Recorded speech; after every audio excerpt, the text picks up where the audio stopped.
Ano namang kalukuhan yan? 64 pesos lang kasya ng budget sa pagkakan sa Sarong Aldao. So 21 pesos per siba. Yes, sir. Anong una ninda sa to? Manok. Well, yun man ang sabi ninda.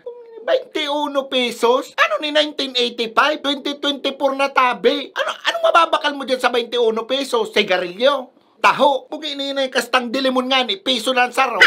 Basta ang sabi ninda, pag lumampas ka na sa 21 pesos per meal, di ka na considered as pobre. O so ano, mayaman pa lang kita? Ay bulingon yan lang ko na-inform.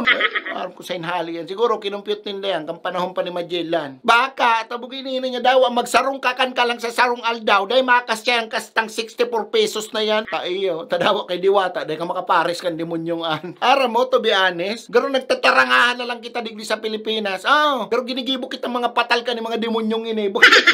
Ano man, imbis na tabangan kang gobyerno para mas mapadali ang buhay kang mga Pilipino, tagar mas lalong pinapasakitan kita mo. Yung gayo. Ina niya daw, sisa yung tumukaw, mayong pagbabago. Gar mas lalong naglalala ang sistema. Si mga pobre, mas lalong nagpopobre. Si mga mayayaman, mas lalong nagyayaman.